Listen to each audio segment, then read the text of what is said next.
Ketemu lagi di KRDS. Ternyata jualan kardus kursi itu nggak mudah. Kenapa?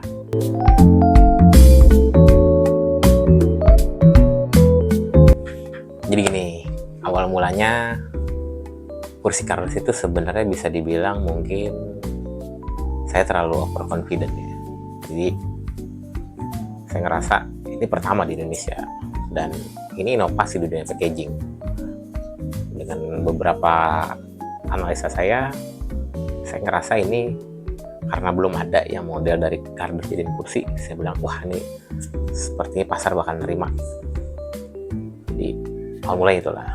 Tambah lagi mungkin saya terlalu cepat saat itu untuk ambil keputusan, karena memang di beberapa bulan yang lalu itu saya ngerasa hidup saya tuh, wah ini peluang nih, wah ini nggak mungkin lepas nih, harus diambil peluangnya gitu. Jadi keputusan yang tergesa-gesa itu ternyata membuat saya tuh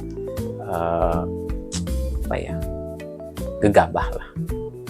Dan yang berikutnya lagi tuh dopamin, mungkin salah satu alasannya. Jadi saat saya share tentang kursi kardus itu bisa dibilang viewsnya banyak. Mungkin kalau dibilang pantunnya tuh duduk-duduk gak hujan-hujan ya, duduk-duduk gak jajan-jajan. Jadi orang tuh nonton aja tapi nggak ada yang action untuk beli atau karena nggak butuh atau nggak menarik kan.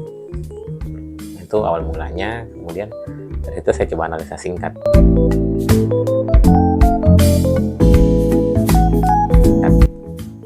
Mungkin analisa saya itu effort saya masih kurang. Jadi sesuatu yang dibuat ini belum banyak ditemukan atau dilihat orang lah. Itu poin satunya. Yang keduanya, atau mungkin saya terlalu cepat mengambil keputusan karena ini kan belum ada sebulan jalannya. Jadi ya mungkin mereka baru ngeliat dulu, belum ngerasa butuh, atau mungkin mereka cuma nyimpen doang gitu. Juga mungkin analisa saya seperti itu. Atau berikutnya analisa saya, mungkin referensi yang saya lihat itu terlalu global ya. Mungkin di luar negeri sana ini begini, tapi saya tidak riset ke pasar lokal apakah di sini sama kondisinya gitu. Itu juga analisa singkat saya. Jadi saya harus berhati-hati lah. Nah, terusnya gimana? Ini udah jadi walaupun nggak banyak ya.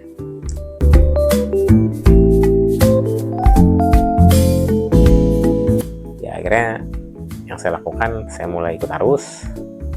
Saya coba untuk jualan di toko hijau, toko oranye gitu. Dan ya itu, saya belajar lagi. Dimana baru 2 tahun lalu saya coba untuk buka, kemudian nggak aktif karena memang saat ini kondisi beda. Saya coba buat itu dan pasarnya sekarang banyak di sana. Dan apalagi saya coba untuk mengaktifkan affiliate produknya. Jadi kamu bisa bantu jual nih. Ini kan ada affiliate produk di oranye, di hijau. Kemudian nanti di web personal saya pun saya coba bikin affiliate-nya gitu. Jika bisa bantu. Memang sekarang pun saya coba untuk affiliate produk orang juga gitu di KRDS ini. Dan kemudian saya coba untuk bikin akun TikTok lah. Yang sempat saya bilang kayaknya nggak perlu deh. Cuman ternyata saya belajar sama teman juga, beliau udah mulai duluan dan memang ternyata bisa di-schedule-in gitu. Jadi saya pakai TikTok Studio, saya schedule-in karena memang algoritmanya paling cepat dibanding yang lain lah.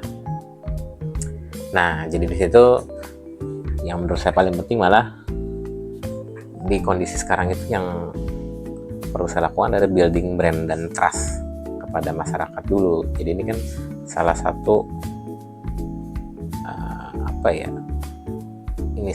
usaha saya lah untuk konsisten upload di YouTube, kemudian sharing pengalaman, mengerahkan 60% resources saya dari 3 channel yang dibuat. Ini yang paling besar di sini nih. Jadi saya harus lebih prioritasin. Dan ini mindsetnya bukan sekedar bikin channel atau menjadi content creator. Ini memang harus lebih jangka panjang. Jadi sebagai business owner, itu ketika ada problem seperti ini, business owner kan dia istilahnya nggak langsung udahlah, dia bakal coba untuk cari di POV lain, kemudian pendekatan lain gitu. Hingga benar-benar memang ya udahlah ini saatnya pivot.